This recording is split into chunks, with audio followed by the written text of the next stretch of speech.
Hello, everyone. Thank you for joining us today for our live webinar about the future of AI video. I'm Sharon, Carmel, founder and CEO at Beamr, and I'm thrilled to be here along with two visionary thought leaders. With us today, we have Richard Kerris, VP of Media and Entertainment at NVIDIA. Hi, Richard. Maybe you wish to share a few words about yourself. Good to be here, and always a great topic to be on, AI and video. Awesome. I'm also very excited to have Jeffrey Schick, VP Strategic Client Engagement, Media and Entertainment at Oracle. Hi, Jeffrey. Please share with us a little bit about your background. Thank you for having me here today. I'm looking forward to discussing this topic with yourself and Richard, as well as our audience today. It's going to be a lot of fun. Thank you, guys, for taking the time. And so let's start. Start with the big picture and then zoom into the details. On the webinar today, we're going to explore the opportunities, challenges, and innovation that emerge when video meets AI. We're going to have 4 discussion points. First, we will start at 30,000 feet and share the vision of the enormous opportunity of AI video. In the second part, we'll get down to earth, exploring the infrastructure, hardware, and technologies that enables AI video. You're probably going to hear a lot about GPU on this part, but also about, cloud compute in general, video platforms, the trans GPU, and the high efficient video workflows. On the third part, we will talk about the challenges, because it's not as easy as it seems. And on the last fourth part, we will bring it all together and see how AI already transforms the video industry today. For our attendees, thank you for joining us. You are invited to use the chat and share any questions that interest you. We will try to address your questions during the discussion or at the Q&A session at the end. So, Richard and Jeffrey, let's push the boundaries of innovation. What do you think AI video is going to look like 5 years from now? Richard, you can start. Sure, I'll jump in. I think super personalized. We're going to see AI driving both from the distribution side and the receiving side. On the distribution side, you're going to see a lot more hyper localized video that pertains to whether it's the advertisements that are in the streams that you're watching and things like that, or even product placement and things within the video stream to make it more personal to your location and to the things that are of interest to you.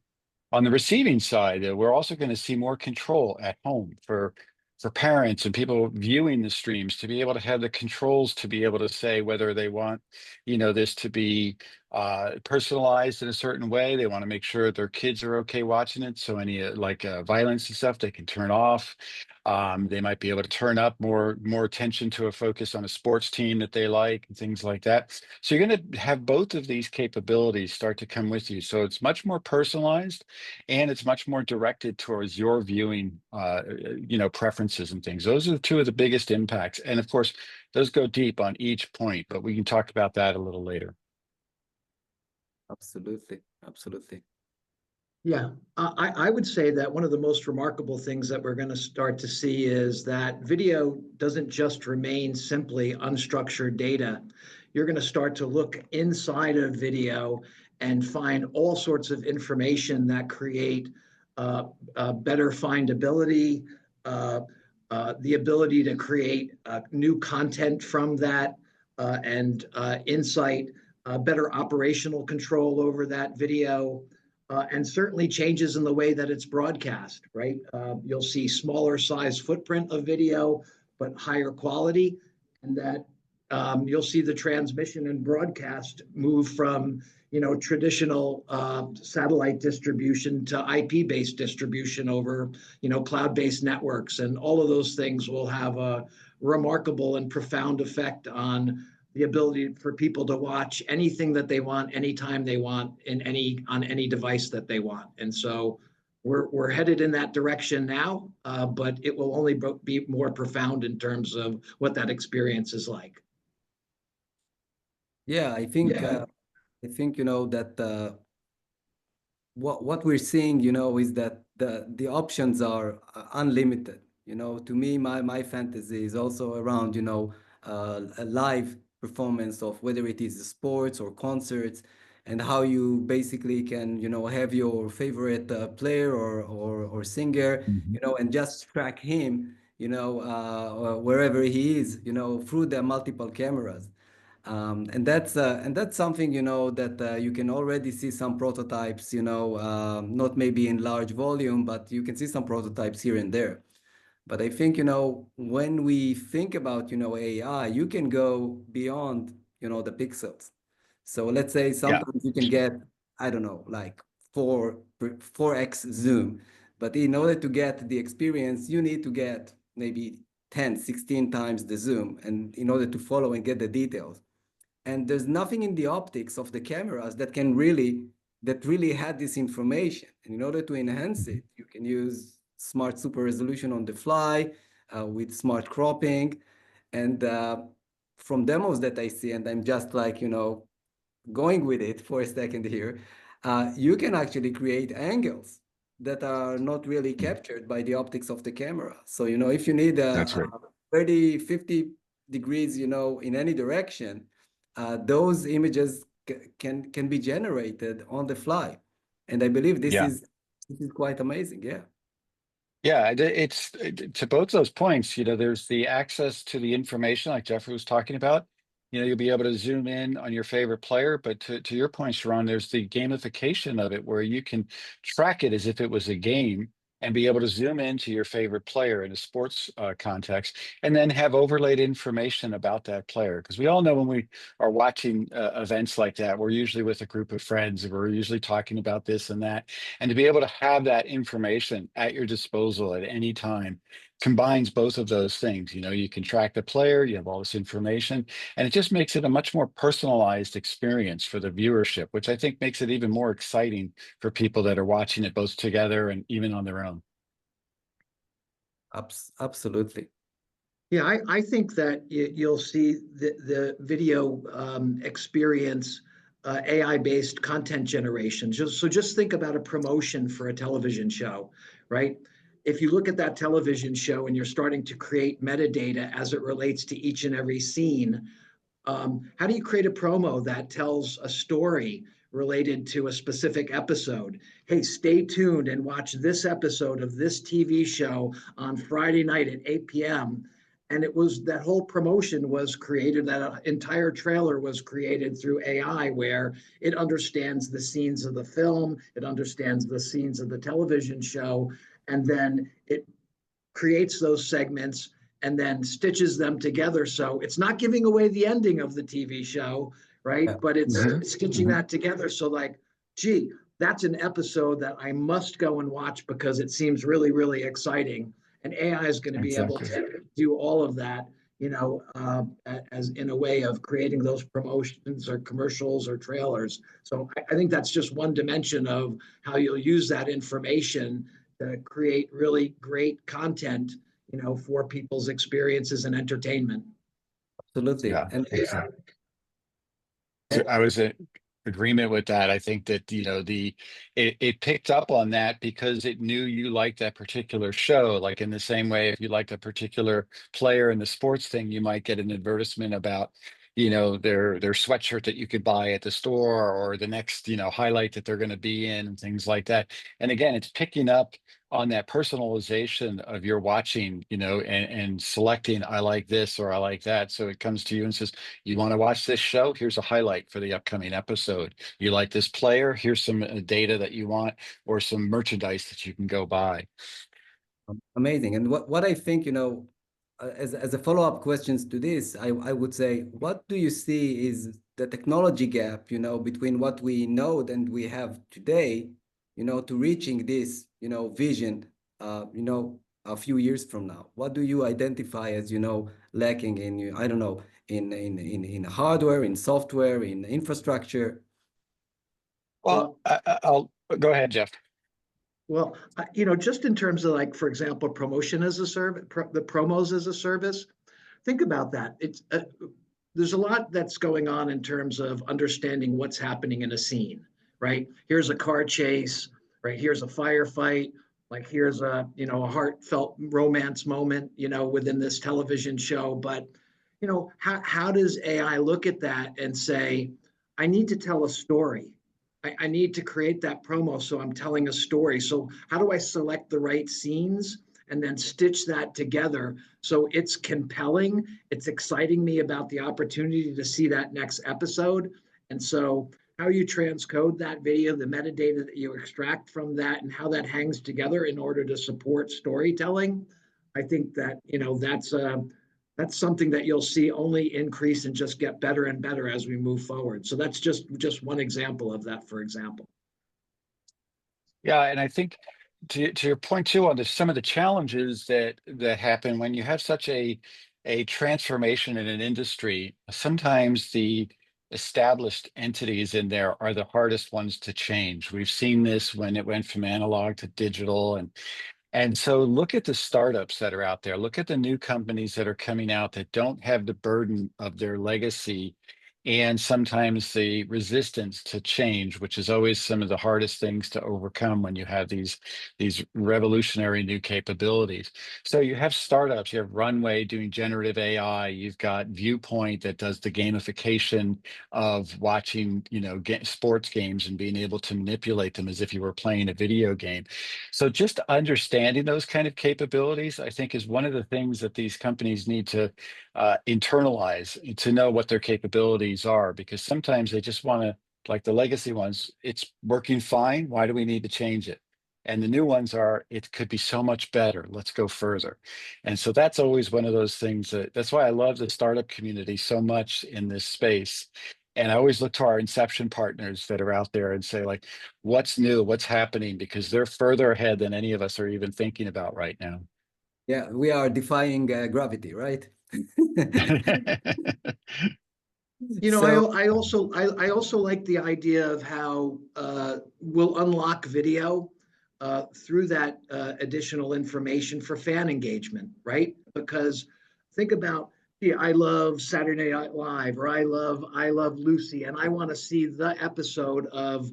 Give me a list of all the Conehead episodes, right? And now I have a list of all of those. Let me pick my favorite one with Dan Aykroyd, right? And now I press a button and I'm able to watch it. So not only was I able to look at the universe of all things, Saturday Night Live, but now I can unlock that and watch my favorite episode on demand, and do that in a way that allows me to search, like, all of that in a way that gets me exactly what would just be absolutely riveting and fun for me to watch, right? So that's an example where you're unlocking that, and you can just increase fan engagement and increase viewership. And so I think that that's a really important dimension of what we see going forward, is just how accessible we can make all of that content through additive information. so, Yeah. so I Yeah. think we can agree, that we see already the seeds that enables each and every one of these use cases, that are futuristic, but obviously it needs to get so much better, in order, to be something, that we know that will give an experience which is, uncompromised in any way. Which leads me to the second discussion point, which is going a little bit more, down to earth, and thinking,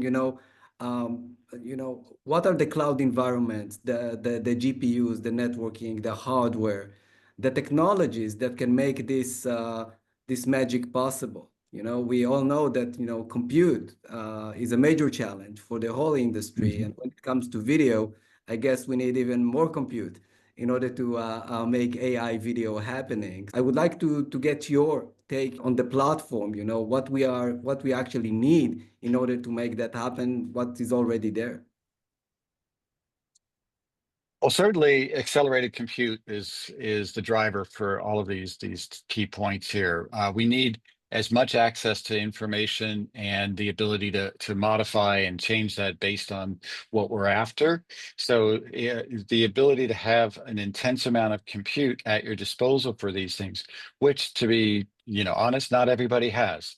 And that's where cloud comes into, right? So being able to access and harness that power via the cloud that's the perfect combination of like what we're doing with Oracle is you bring these two things together and you bring enormous power to the developers and the community out there that want to access that power, but they only need to access it for a portion of time, maybe for their viewing experience or for a portion of their development, so that they can then put it back into the cloud for customers. So it's really that combination of those two things that I think are the most important aspects of where we're headed.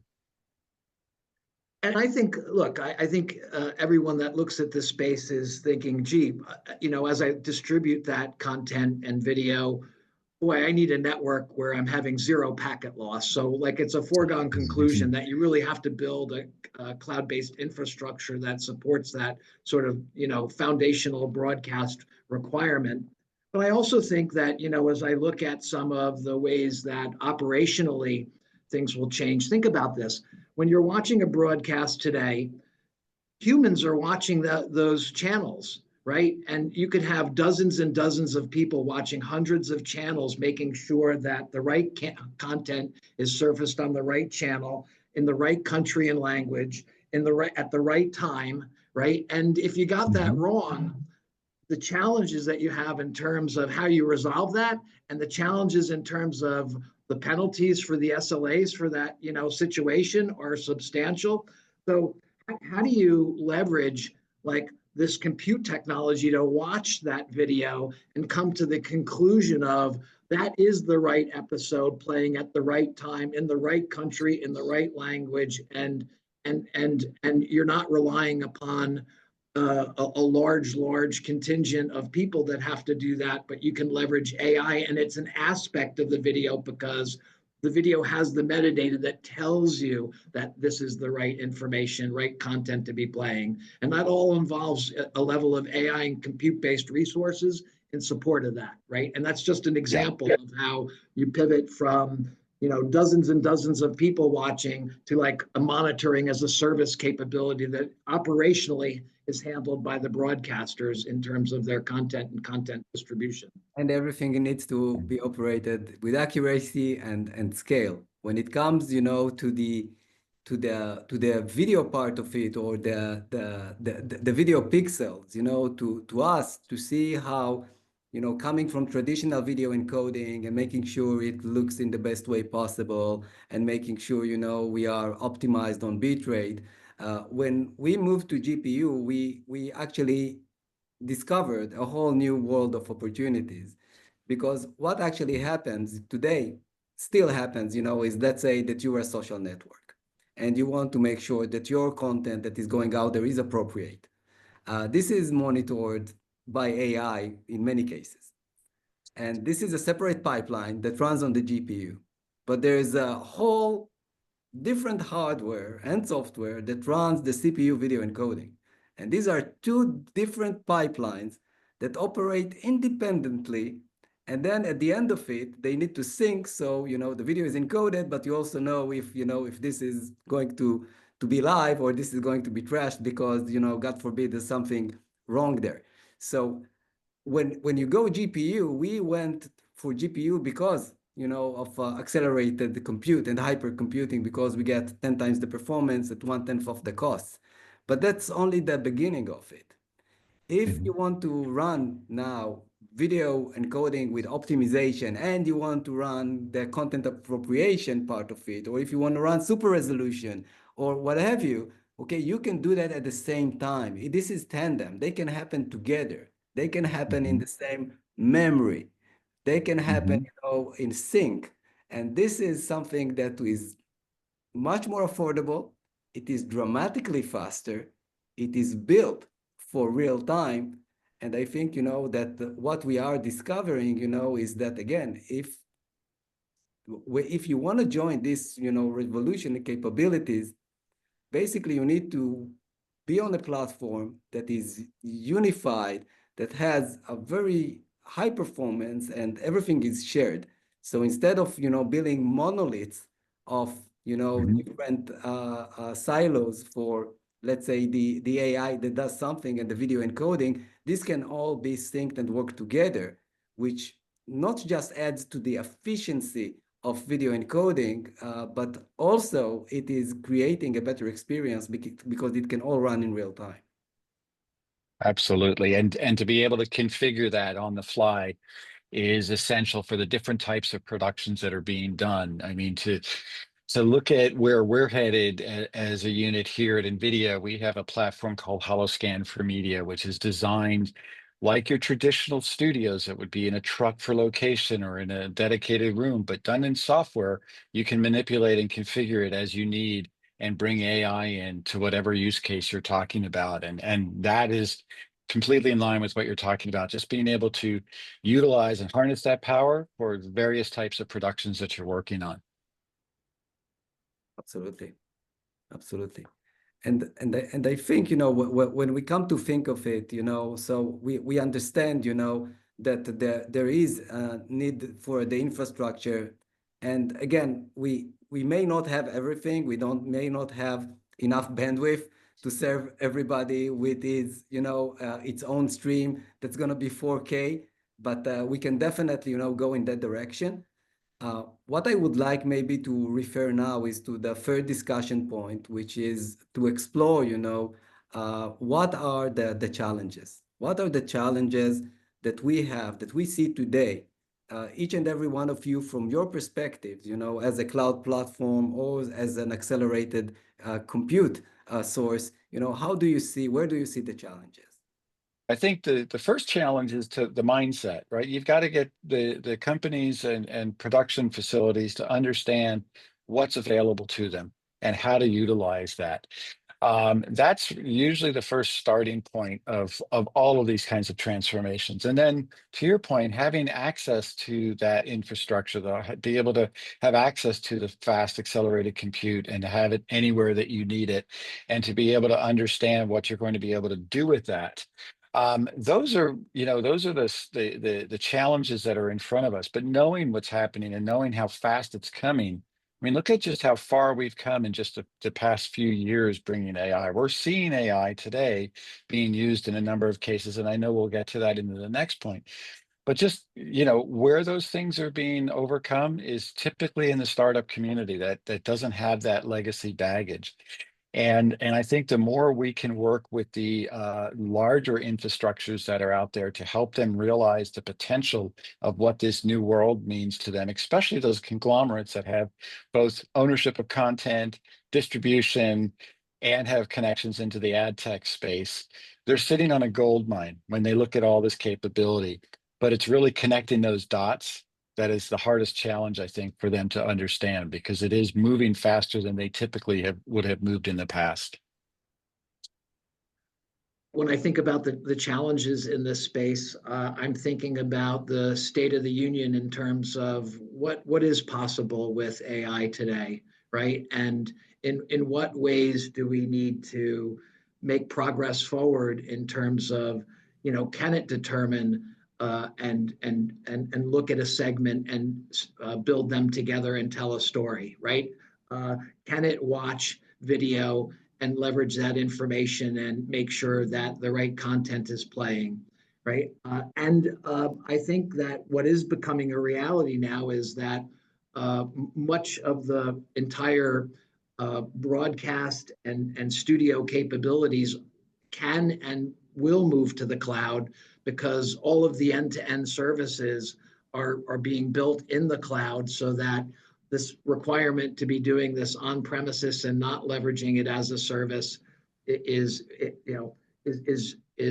no longer a barrier, but it's a major step change, for a media and entertainment company to take that position and move forward along those lines. But the reality is that that's evolving and becoming a reality, and viable. So I think that, while this was seen as a challenge in the past, we're seeing the evolution there in a way where, all of this can happen in the cloud, end to end, right? And so that's something that's very satisfying in terms of the agility and the growth one can have, whether it be adjusting compute resources or building a large storage infrastructure, or the idea that you're saving money on things like promos or monitoring, where you can now build more promos at the same cost that you might have been paying previously, right?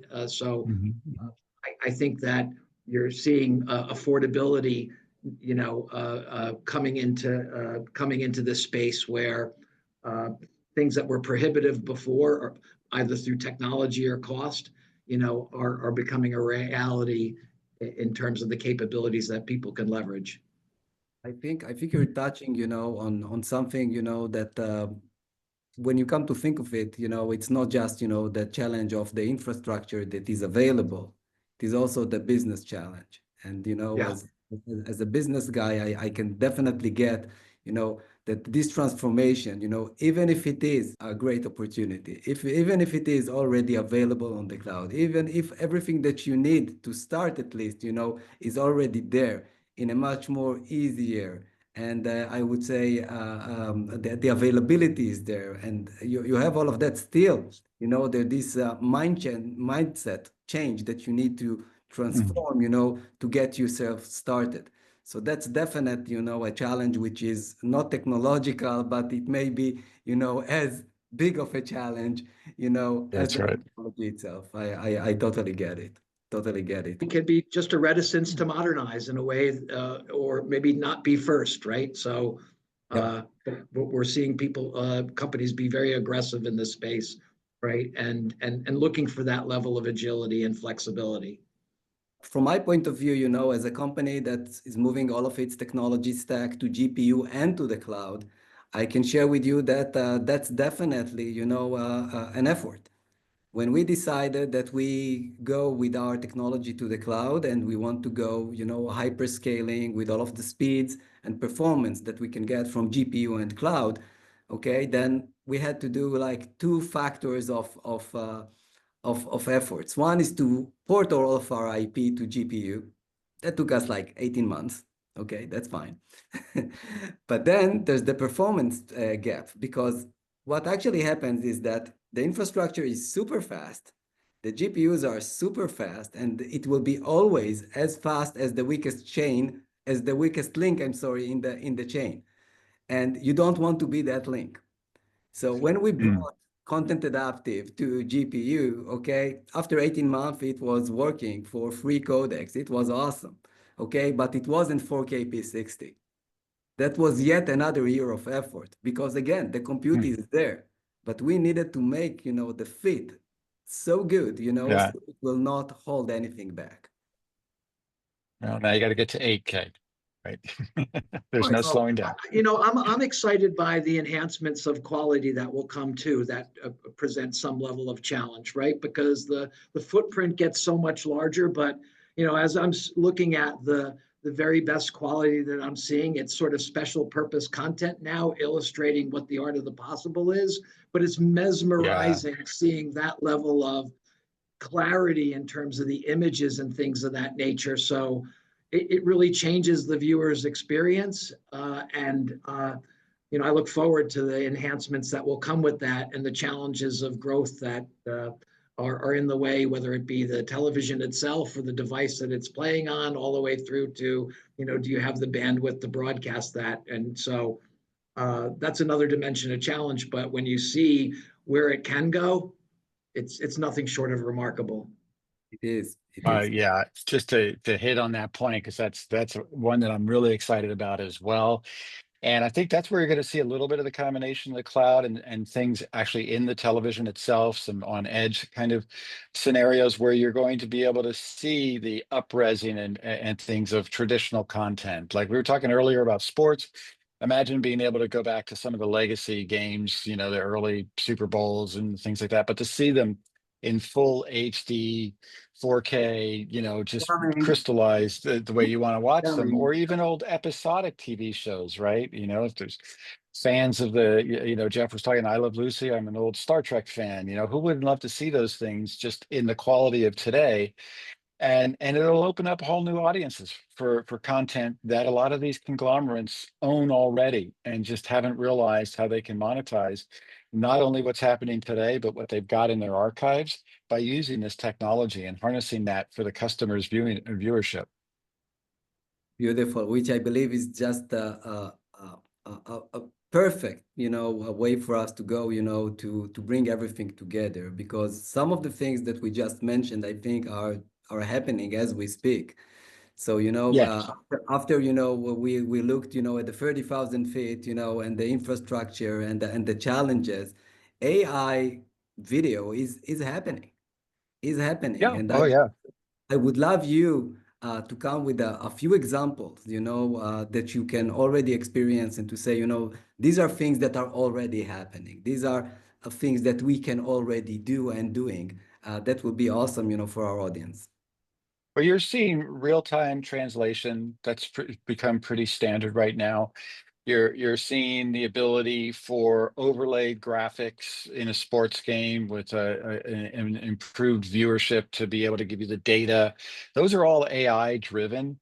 To even make it more understandable for some folks, if you watch the sports games and you see on the field the line markers or the advertisements on the side, those have been around for a number of years, but that kind of gives you an indication of the kinds of capabilities that we see today that we take for granted, and take that further as to where it's going to be happening. So yes, a lot of it is happening today. We're starting to see it, but we're already like accepting it as commonplace. Like, I don't think anyone watches a game that sees the line markers change, go ooh ah anymore, because it's like it's been that way for a number of years now. The advertisements on the side been that way for a number of years. Pretty soon it's going to be the product placement in the episodic show has changed depending on location. That's just the way it is. So we're seeing these things as early indicators of where the future is going in this AI driven video content distribution. It's really exciting. Absolutely. Yeah, I mean, I'm excited by the opportunity to.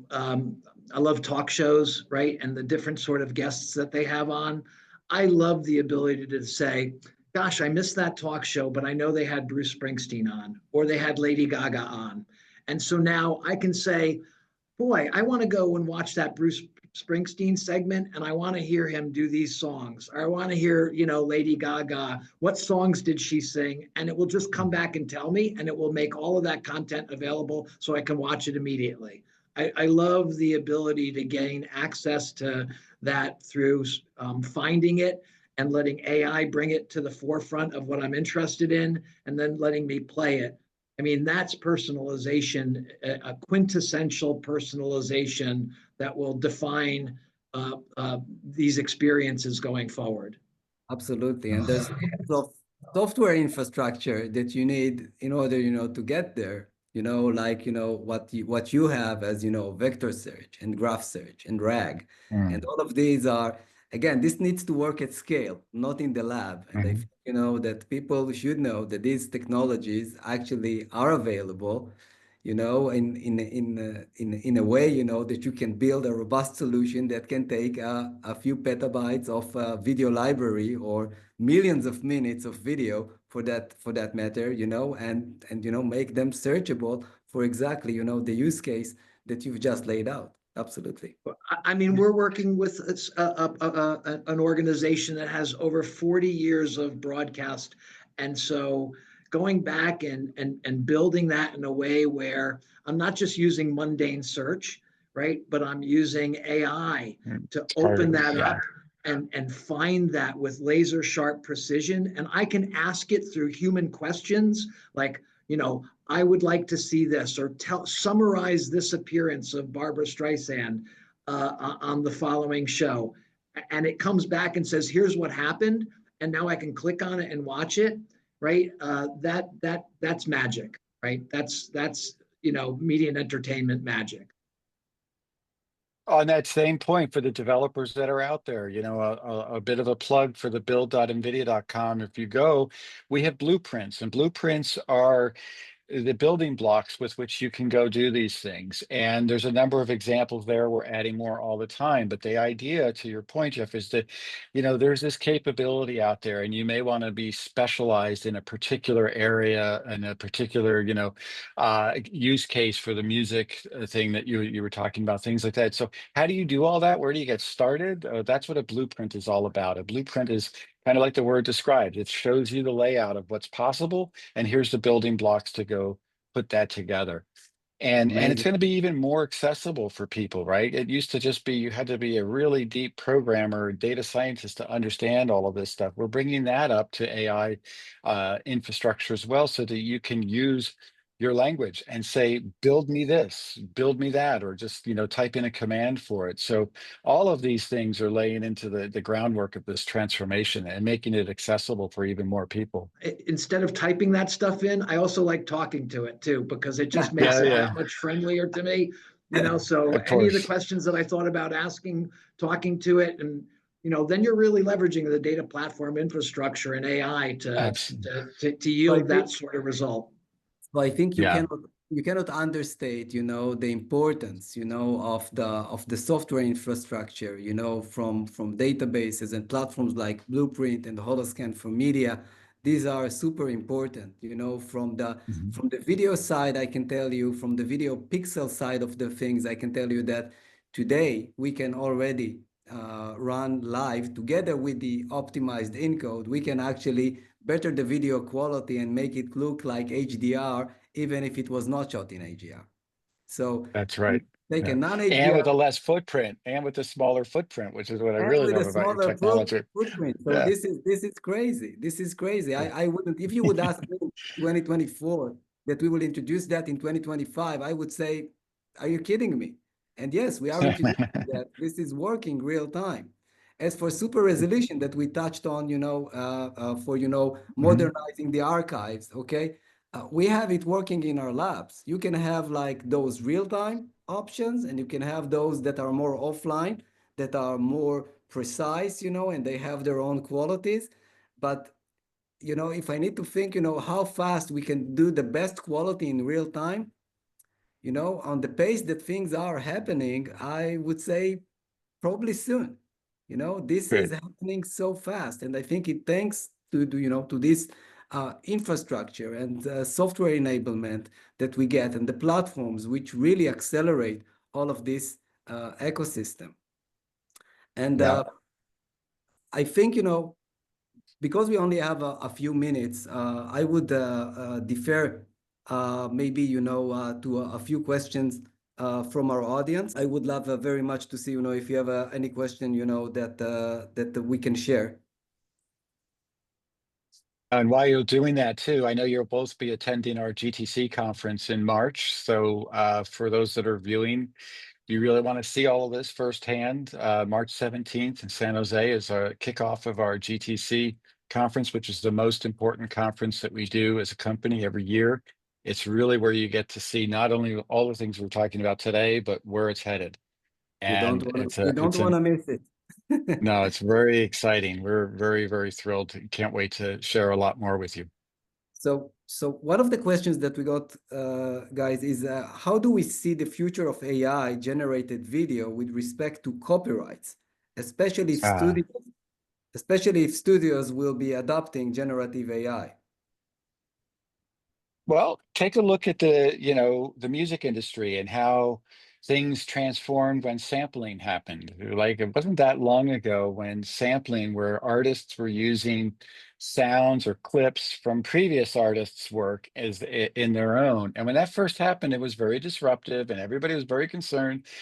Uh, but the industry found a way to acknowledge and pay those previous artists whose content was being sampled for the current artists. And a lot of artists were actually making more money on their sampled. I think the similar thing will happen as we get further along in generative AI. The content that was used to train, the content that was used to inference out of what they're working on will be attributed to the original artists and stuff. And so we're seeing that already in a number of companies, the Adobe's, Getty's, and others out there do indemnify the users because they are doing their training with respect to the content that they trained on, and the artist's compensation model is already in place. We will see more and more of that going forward. You have to, right? This is the way the world works.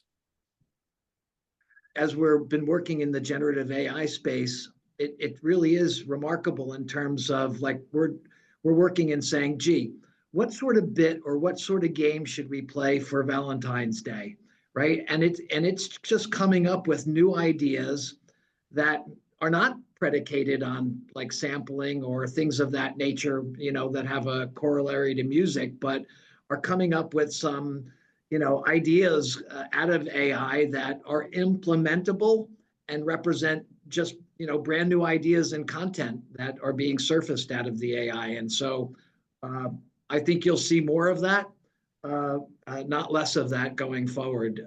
You'll see more and more things like bits on comedy shows and you know, games that are on talk shows, all being sort of new ideas that are coming from AI that are piecing together things that may come from its influence of current events all the way through to, you know, parodies on other games, right? So I think that's an example.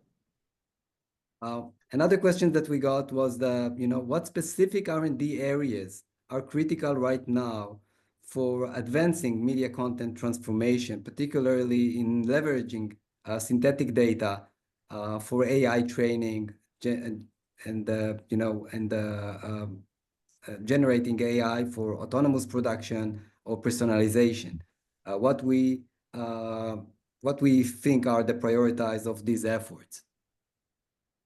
From an R&D standpoint, you could look at it from the infrastructure standpoint of knowing and understanding the data science behind what's being done. That's really important to know what it takes to produce this kind of content and how you build models to it. On the creation, on the side where you're the creative side and stuff, you know, it always comes down to the fundamentals. You're at the end of the day, you're telling a story. And so when people ask, like, what do I need to learn in order to be able to tell my story? Well, first, make sure you have a story. And then use the other bits, use the generative AI and use these other capabilities as the ingredients that you're using to tell that story. They're spice in some cases, they're full-on ingredients and things like that, but they are tools. At the end of the day, the story is what matters. And that story, you know, it could be a great story enhanced with all these capabilities, or if it's not, and it doesn't matter what magic you're going to throw at it. So really look at the fundamentals of good storytelling, good camera moves, blocking, all of those things, which have been in the film industry since its inception. So don't just take those things lightly. They're super important for getting your story across. So I look at those two pillars, whether you're behind the scenes or what we call behind the screen or in front of the screen. You know, you're creating the plumbing for it, or you're creating the content that people are viewing from it. Awesome. I got a kind of a nerdy video encoding question. Do we see models used for video encode and decode replacing standard codecs?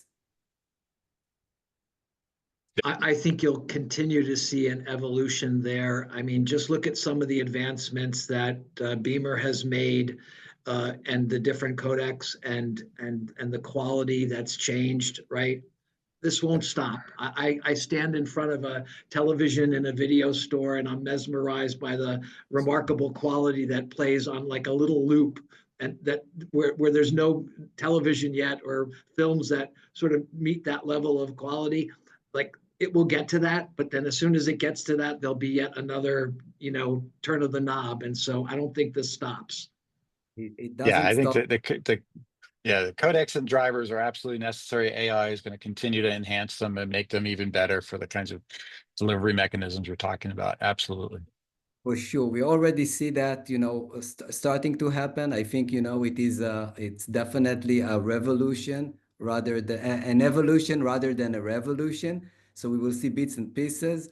like, you know, having a more advanced rate control like we bring, you know, to the platform. But also I think part of, you know, the prediction, motion estimation, and that's, you know, nerdy terms, you know, will be replaced, you know, with more advanced and faster technologies in the future. So this is definitely a challenge. There are tons of talented people working on these problems as we speak.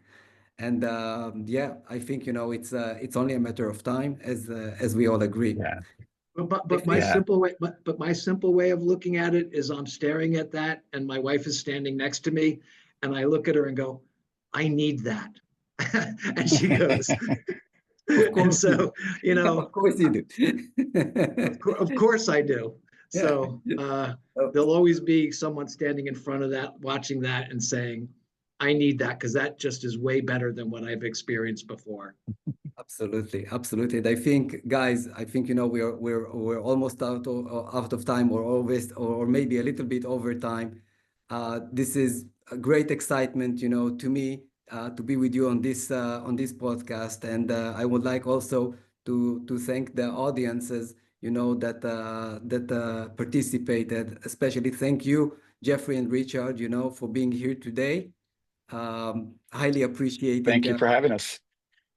Absolutely. And again, for the audiences, you know, if you have any questions, you have contact emails here, Richard's personal email. What could you expect There more? you go. Uh, and also contacts at Beamr. So if you have any questions, comments, you know, you are welcome, you know, to send them. And also, you know, share ideas, you know, for AI video, and we would be very happy if you contact us. So thank you for And come joining meet us. us all at GTC. Come meet us. We'll Absolutely. be there in person. Absolutely. And thank you for joining us, and we look forward to seeing you on the next webinar. Thank you very much, everyone. Thank you, everybody.